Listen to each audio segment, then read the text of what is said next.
Central FM, Equilibrio. Todos iguales ante la ley. Hablamos derecho con Hamlet González.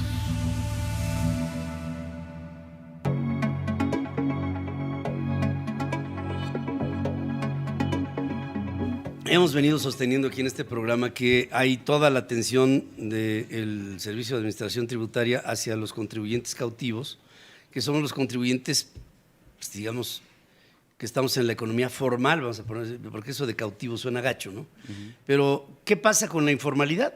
Y esa es la pregunta que te hago, querido Hamlet. ¿Cómo estás? Buenos días. Hamlet González con ustedes. Gracias, buenos días, Pedro. Buenos días, auditorio. Hoy hablaremos de un tema bastante importante dentro de nuestra economía. En el plan económico que se hizo para 2020 y dentro de las reformas estructurales de la política fiscal, no se contempló la economía informal, Pedro. O sea, únicamente las reformas estructurales y las miscelánea penal fiscal está regulada únicamente para los contribuyentes que tiene totalmente registrados el SAT. Hicimos una indagatoria, ¿cuántos contribuyentes son estos, no? Dentro de la plataforma que tiene el Servicio de Administración Tributaria, que es una plataforma de carácter público, somos 26 millones de personas físicas con actividades empresariales y solo 2.1 millones de personas morales. Nuestra política fiscal está enfocada del 80 al 90% a esos 2.1 millones de personas morales.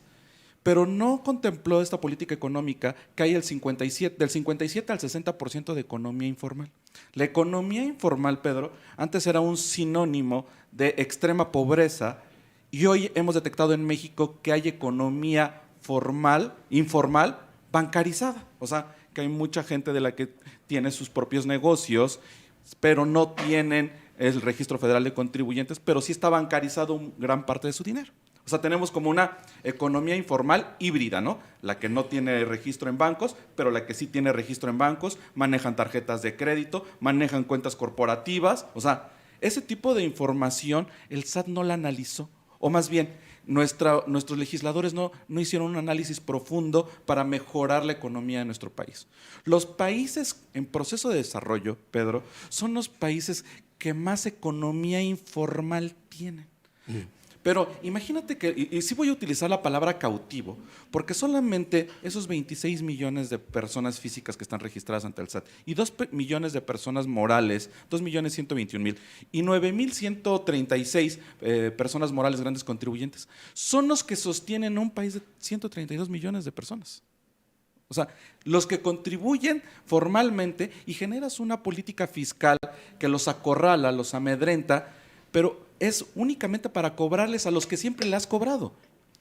No generamos una política para adherir a la economía informal generando incentivos, porque la economía informal hoy en México existe por 2 factores.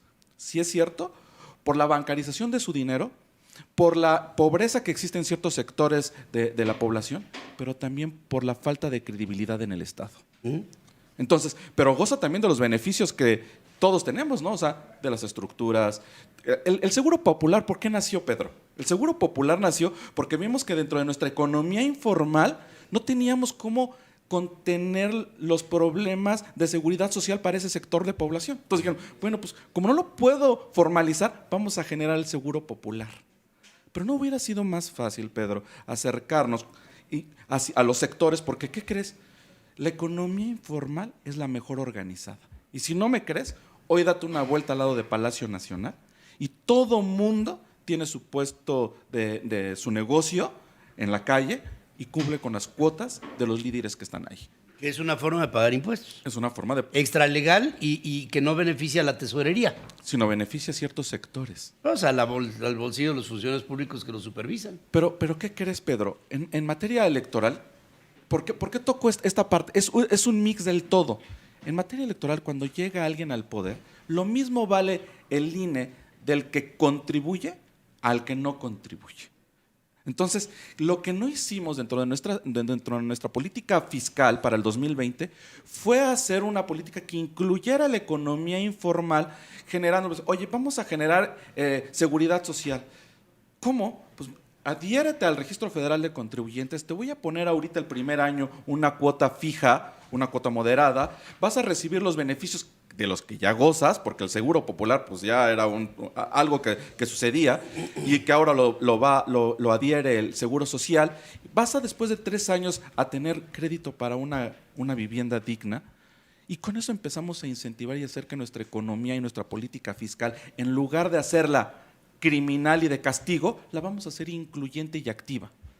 Entonces, creo que esta parte del contexto de la política fiscal que no se quiere tocar dentro de la 4T no fue contemplada la economía informal, Pedro. Y hoy hemos hecho análisis de análisis financiero y no es posible que, por ejemplo, en Estados Unidos, Pedro, los mexicanos que están allá, 30 millones de mexicanos generen 5 veces lo que producimos 130 de este lado. Entonces, sí, no es el mexicano, no, es las condiciones que le pones para que pueda recaudar y generar un gasto público. Mira, fíjense, hemos estado analizando a través de Yuri Elrich el capítulo 23 del TEMEC y dice, por ejemplo, aspectos laborales. Se elimina el trabajo forzado, o sea, trabajos estos extremos, ¿no?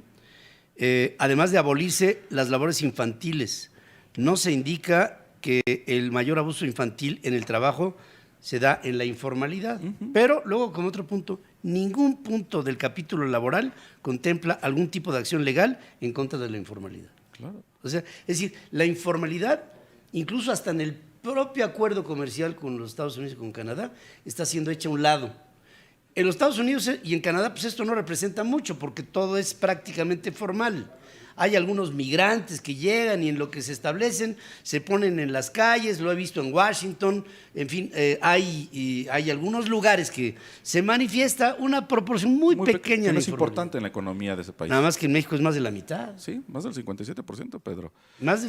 Y para ello no hay ningún tipo de acción simplificada que le permitiera al informal seguir pagando lo que paga, porque paga.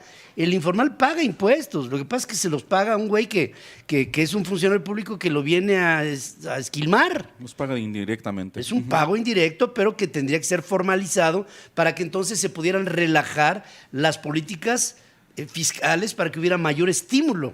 Pero nuestra política electoral es más fuerte que nuestra política fiscal, Pedro. Ahora sí que le dijeron, oye, por favor, léete el tratado. Y entonces contestó la 4T, híjole, es que sí lo traté, pero nunca lo leí. Pues sí, y eso es lo que está pasando con muchas cosas, claro, que no están leyendo la esencia misma del corazón de aquello que nos une como economías y que no vamos a ser un país de primera hasta que no tengamos un sistema fiscal de primera. Y formalicemos la economía. Y la economía informal. Y eso es un sistema fiscal de primera. Claro. Cuando la economía esté formalizada y todo el mundo esté bancarizado y todo el mundo pueda usar tarjetas de crédito y todo el mundo, todo. No perseguir a los que ya tienen, ¿no? Y no perseguir pues parece un coto libre de casa, ¿no? Y hablo de casa con Z. Gracias, querido. Gracias, Pedro. Se ha vuelto tan famoso el señor Hamlet González que el otro día dijeron, venían en un coche y dijeron, ¿quién va en la moto? ¿El del casco es Hamlet? Qué bueno que no traía levantada la visera, Pedro. Ya traigo hasta mi Sharpie en la mano a veces. Sí, ¿verdad? Para firmar. Ajá, así. Vamos a pasar directamente después de esta pausa. Nos vamos de capital a capital con Pedro Biaggi.